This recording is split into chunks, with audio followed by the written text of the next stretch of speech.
Hello everyone, आज के इस वीडियो में हम पढ़ेंगे आपका क्लास 9 का चैप्टर नंबर 1। सब्जेक्ट आपका हिस्ट्री है और ये चैप्टर का नेम है फ्रांसीसी क्रांति। इससे पहले मैंने इस वीडियो के 3 पार्ट्स बना रखे हैं, ये 4th पार्ट और लास्ट पार्ट है। आप इस वीडियो को देखने से पहले जो मेरे 3 पार्ट्स हैंगे 1 to 3 उसको आप देख लीजिए, उसके बाद आप इस पार्ट को देखना, तो आपको अच्छे से ये जो चैप्टर रहेगा वो क्लियर हो जाएगा। दास प्रथा का उन्मूलन, मतलब कि दास प्रथा जो है उनका खत्म होना। ठीक है, उन्मूलन का मतलब होता है खत्म होना। फ्रांसीसी उपनिवेशों ने दास प्रथा का उन्मूलन जैकोबिन शासन के क्रांतिकारी सामाजिक सुधारों में से एक था। जो जैकोबिन क्लब था ना, हमने उसके बारे में पढ़ा था, उसी में से एक जो था वो दास प्रथा का उन्मूलन था। कैरिबियाई उपनिवेश मार्टिनिक, गोडलोप और सैन डोमिंगो तंबाकू, नील, चीनी एवं कॉफ़ी जैसी वस्तुओं के महत्वपूर्ण आपूर्ति थे। अपरिचित एवं दूर देशों में जाने वाले करने प्रति यूरोपियों की अनिच्छा का मतलब था बागाने में श्रम की कमी। मतलब कि जो दास प्रथा थी उसमें हुआ क्या कि जो जितने भी ये सब थे ना, ये चीज़ जितनी वस्तुएं थी ये महत्वपूर्ण थी, ज़रूरत के काम तो होती हैं इन सब चीज़ों की। अब हुआ क्या कि अब इनका ज़रूरत का काम है तो इसमें लोग भी चाहिए काम करने के लिए, है ना। अब किसी भी काम में जो काम करना है तो उसके लिए लोग भी तो चाहिए, तो इसमें भी लोग चाहिए थे। इस कमी को यूरोपीय, अफ्रीका एवं अमेरिकी के बीच त्रिकोणीय दास व्यापार द्वारा पूरा किया गया। अब ये काम तो भाई दास के द्वारा ही तो कर सकते हैं हम ये काम, तो जो है दास का जो है ज़रूरत पड़ी, तो इसलिए इन कामों के लिए दास को मतलब कि दास बनाया गया। दास व्यापार 17वीं शताब्दी में शुरू हुआ। अब जो दास व्यापार था ये 17वीं शताब्दी में शुरू हुआ। फ्रांसीसी सौदागर बर्डो या नांतवे बंदरगाह से अफ्रीकी तट पर जहाज ले जाते थे। मतलब कि जो ये सौदागर थे जितने भी, इन्होंने क्या किया कि फ्रांसीसी सौदागर थे वो क्या करते थे कि जो थे वो अफ्रीकी तट पर, मतलब कि जो अफ्रीकी जो तालाब था ना, जो नदी थी वहाँ पर जो है वो जहाज़ लेकर जाया करते थे, जहाँ वे स्थानीय सौदागरों से दास खरीदते थे। मतलब कि जो वहाँ पे स्थानीय सौदागर थे वहाँ से वो दास खरीदा करते थे, मतलब कि काम करने वाले व्यक्ति। दासों को दाग कर एवं हथकड़ियाँ लगाकर डालकर अटलांटिक महासागर के पार कैरिबियाई देशों तक 3 माह की लंबी समुद्री यात्रा के लिए जहाज़ों में ठूस दिया जाता था। मतलब कि जो दास थे ना वो पकड़ कर लाया करते थे, तो उनके ऊपर जो दाग दिया करते थे उनको जिससे कि पहचान हुई कि वो उनके दास है, वो हथकड़ियाँ लगा दिया करते थे। और एक जहाज़ में मतलब कि 3 माह के लिए, 3 महीने के लिए ठूस दिया करता था, भर भर कर जो है दास को भेजा किया करते थे। वहाँ उन्हें बागान मालिकों के भेज दिया जाता था। मतलब कि जो खरीदना चाहते थे ना दास को, जिनको दास की आवश्यकता थी उनके पास उन्हें बेच दिया जाता था। दास श्रम के बल पर यूरोपीय बाजारों में चीनी, कॉफ़ी एवं नील की बढ़ती मांग के पूरा करने संभव हुआ। मतलब कि जितने भी मैंने अभी बताया ना, नील, कॉफ़ी, चीनी आदि जितनी भी सामान थे उनको जो है पूरा करना संभव हो गया। बोर्डो और नांते जैसे बंदरगाह फलते फूलते दास व्यापार के कारण ही समृद्ध नगर बन पाए। मतलब कि जो नगर थे ये बोर्डो और नांते, इन्हीं जो दास की वजह से जो है, दास व्यापार की वजह से जो है ये समृद्ध नगर, मतलब कि अच्छे खासे नगर जो है बन पाए। 18वीं सदी में फ्रांस में दास प्रथा की ज़्यादा निंदा हो गई। नेशनल असेंबली ने लंबी बहस हुई कि व्यक्ति के मूलभूत अधिकार उपनिवेशों में रहने वाली प्रजा सहित समस्त फ्रांसीसी प्रजा को प्रदान किए जाए या नहीं, परंतु दास व्यापार पर निर्भर व्यापारियों के विरोध के भय से नेशनल असेंबली में कई कानून पारित नहीं किया गया।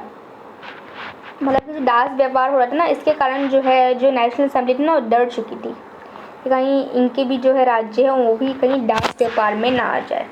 लेकिन अंततः सन 1794 में कन्वेंशन ने फ्रांसीसी उपनिवेशों ने सभी दासों की मुक्ति का कानून पारित किया। लेकिन जब 1794 में क्या किया इन्होंने कि जितने भी दास की मुक्ति थी ना उनके लिए इन्होंने कानून शुरू कर दिया, लागू कर दिया।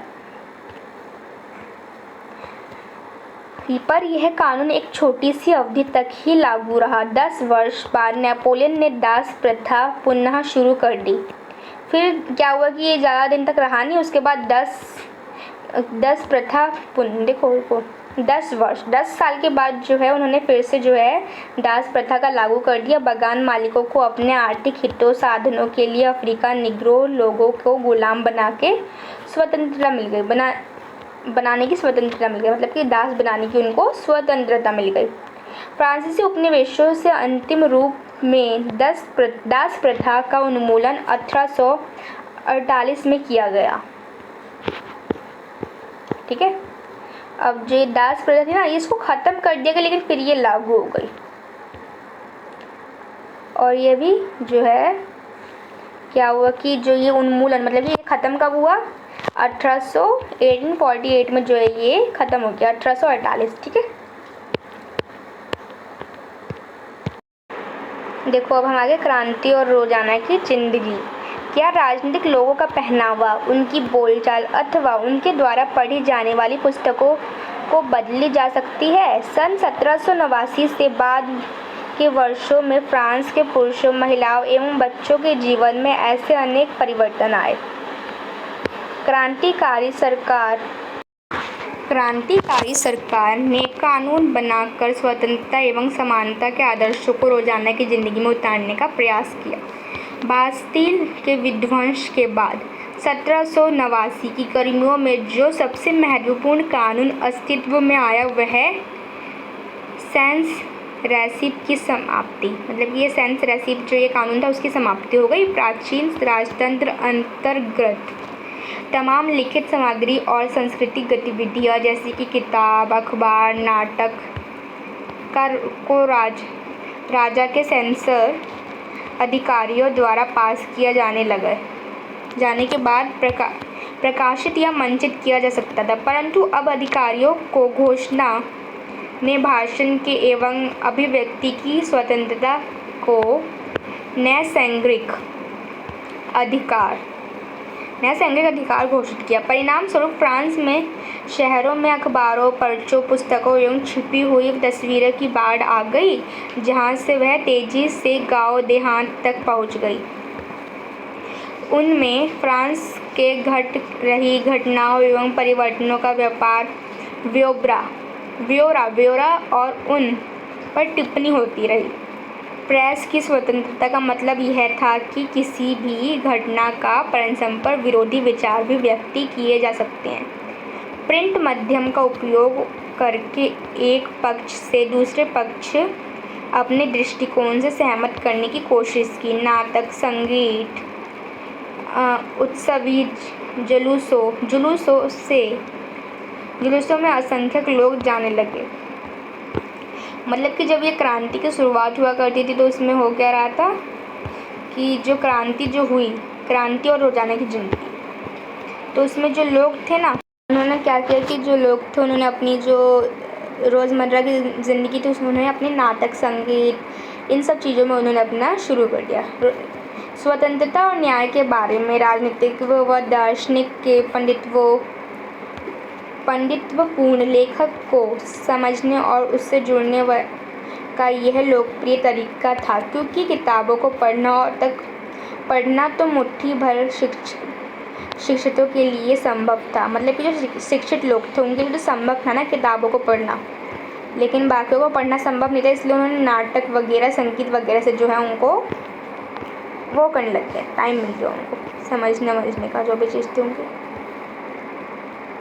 देखो ये क्या है, देशभक्त कसरती दाब मशीन, जिसका इस्तेमाल मोटापा घटाने के लिए किया जा सकता है।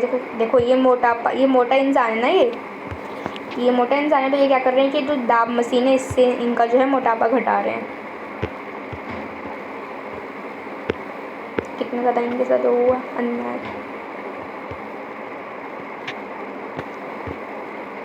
अब ये हो गया, अब ये सारांश दे रखा है, तो सारांश पढ़ लेते हैं। चैप्टर आपको ख़त्म होने वाला है, बस ये सारांश है इस चैप्टर में। ओके, 1804 में नेपोलियन बोनापार्ट ने खुद को फ्रांस का सम्राट घोषित कर दिया।